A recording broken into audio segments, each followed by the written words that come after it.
My name is Karen Johnson. I am the newest member of Bilbrew's writing group, and I came to this group. The librarian had been telling me about a writing group for quite some time. I had come and she'd given me stuff over the years. So when I finally did come, to my delight, I enjoyed it. My writing, I've been writing since I was about 9 years old, literally.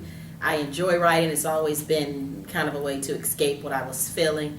I was kind of the girl that grew up in the hood, but wasn't so-called hood, so my writing really displays a lot of the social issues that go on, issues that were in my family, issues that I see now. So I have a great love of writing, and I want to be able to write in a way where it shows who we are as a people, being African American. So today I'm going to be reading excerpts from a short story that I'm writing. I thought was going to be a short story, and then the wonderful teacher of this class, he encouraged me to keep on writing it. So I am continuously in writing. I am continuously writing and improving it, but I will let you be the judge of what it is. So here it goes. The title is Betsys Blues. It was on a Wednesday morning when it hit me. I felt a pain unlike any I had ever experienced in my 42 years on this planet. The pain jolted through the middle of my chest and electrified my whole body. Tylenol didn't help. Advil didn't do anything. In fact, there was no painkiller that I could take that would ease this problem. I had an ache in my soul that nothing could cure. I went to several physicians over the course of the next month, and all they could come up with was some medical jargon. It seems you have a psychosomatic disorder of some kind. What they really should have said was this: I'm sorry to tell you, but you need a psychologist, because what we believe that the symptoms you are experiencing are more mental than physical. In short, I needed a quack. Damn doctors, what do they know? I even went to a palm reader. I felt a desperate need to find out where this pain was taking me. It was different than what I experienced in the past. There was no sleeping it off. There was no drinking a little glass of wine to ease my mind. It felt as if I was driving on a highway with no destination in sight. Hell, not even the fortune teller could predict what was about to happen. I wasn't afraid of death. I had grown up in the Arlington Arms projects as a latchkey kid, so I knew how hard life could be. Arlington Arms was located on the lower south side. The streets had potholes big enough to hide dead bodies. Graffiti was everywhere. I could tell what every kind of broken bottle was that lined the streets. I knew that night train wine bottles were green. I knew the little brown see-through bottles were PCP. I saw thousands of pill bottles and crack pipes and used needles. These were the broken bottles that contributed to all the broken lives I witnessed as a child. One time, I remember coming home from a camping trip sponsored by the Housing Authority. As soon as our bus returned to the projects, we saw my friend's mother stripped butt naked. She was acting as though she was on fire, but she wasn't. All the other kids on the bus cheered and laughed at her. I held my head down. I felt sorry for my friend because this was his mother. Everyone knew she was high off PCP because she wasn't the first person we had seen stripped naked. As I grew older, I was also told that PCP was the drug that was used to embalm dead bodies. It was no joke. It made people act like wild monkeys and dance like circus clowns. It made them bark like dogs and meow like cats. It made them look like a real-life monster. The hood looked like a daytime nightmare at all times. There were billboards that advertised malt liquor with women riding the bottles. The overpriced corner store on my block sold toy guns and Bubblicious bubblegum on the same aisle. It was owned by a Jewish man that snuck crackhead women in the back. Me and my friends would see them leave the store half naked. Sometimes junkies lay dead on the playground. We saw gangbangers and pimps beat people to the point where they looked like real-life zombies. There was a liquor store across the street from my elementary school. Winos whistled as we walked by. Crackheads smoked crack in the alley and in the hallways of the project building I lived in. Some of my friends' mothers and fathers and other family members stuck needles in their arms. I was just a child, but I had to grow up real fast. I learned vocabulary words that I never learned in school, like junkies and crackheads and sherm and PCP. I knew that one time in 5-0 meant that the police were coming. This is what the gangbangers paid little kids to yell out when they saw a police car. I had to learn when to hold my breath and when to breathe. I knew that breathing in Sherm made me feel sick to my stomach. So when I reached PCP Road, that was the apartment building that cooked and sold just about every drug that could be made, I held my breath and ran as fast as I could. When I was 9 or 10 years old, I was playing outside and I slipped on one of the bottles. I cut the inside of my right hand and had to have 7 stitches. The ambulance took me to the hospital. Mama blamed me for having to take off work. This was one of the occasions when I snuck out of the house. I was probably the only child in America that cut my hand on a crack pipe. I was never a crackhead, but I have plenty of crack stories to tell. Sometimes I daydreamed about moving out of the hood. Maybe I would move to California and go to the beach every day. And if I was lucky, I would see a movie star. My 6th grade teacher, Miss Bateman, always talked about sunny California. I didn't care where I went. I just wanted to be somewhere other than where I lived. My apartment building was old and ugly. The hallways smelled like butt funk. It made me want to throw up. The ghetto bird, aka police helicopters, woke me up all the time. Come out the house with your hands up. Do not attempt to run. We have you surrounded. It was the police coming to arrest my neighbor, Miss Anita's son. The only lights that ever seemed to be bright was the light that came from helicopters or police cars. You would think that we wouldn't have had so many problems since there was a police station so close. Arlington Arms was still bad though. You might not believe me, but one time on my way home from school, I saw the police put this black boy out of their car. Then I saw the disciples run over and beat him up. They kicked and stumped him. He begged for his life, but they just kept on beating him. Sometimes the police did stuff like that. Dropped off a gang member from another gang in their enemy's hood just so he could get beat up. This memory still brings tears to my eye. We barely had any black stores in the hood, and I thought to myself, something is wrong with that picture. It seemed like everybody but us could open a business. The store owners treated us like we were going to steal something even before we stole it. The prices were super high and sometimes the food was spoiled. No one gave a receipt. The sign in the swap meet read, no refunds, no exchanges. We couldn't even try on the clothing we bought. I don't know why we kept paying poverty to pimp us. I pretty much raised myself. My mother worked from 3 in the afternoon till 11 p.m. at night. She was a waitress, and although she often worked long hours, she barely had enough money to make ends meet. She was too tired to get me up to school, so I had to wake myself up.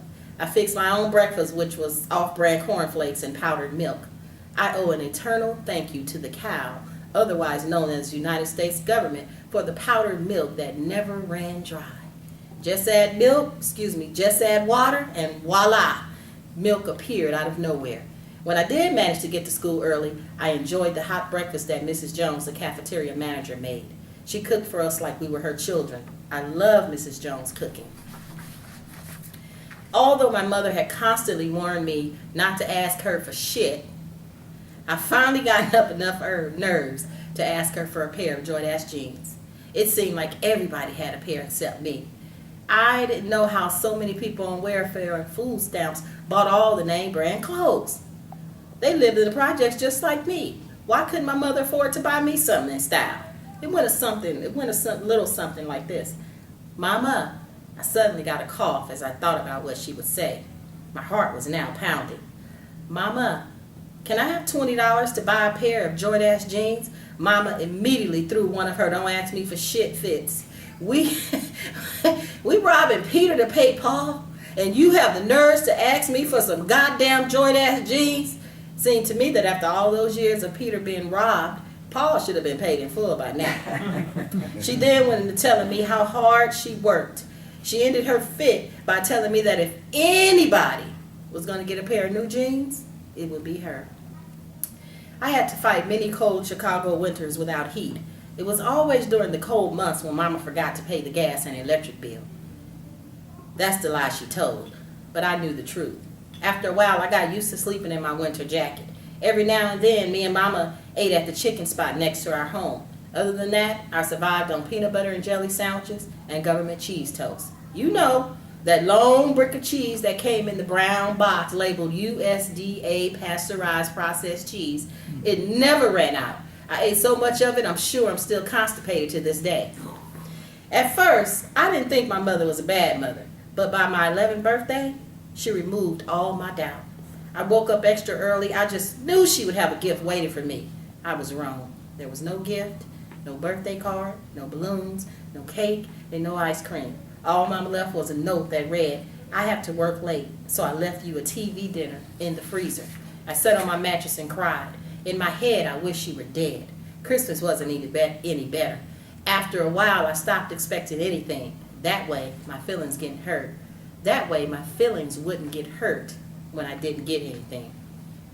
She often told me that she treated me far better than how her drunk of a mother treated her. As my birthdays passed, I realized that she was never going to win a Mother of the Year award. And she damn sure wasn't going to throw me a birthday party. My grandmother wasn't the grandmotherly type either. To tell you the truth, I'm not sure if she even loved me or my mother. We didn't visit her at all, and when she did come over, it was only to be mean to my mother and to dwell on the fact that she wasn't shit. She pointed out all my mother's ain'ts. I would run to my little room and hide in the closet to get away from her. She wasn't just mean, she was evil. My grandmother had a voice that was raspy and hoarse. I don't remember one day when she wasn't drunk.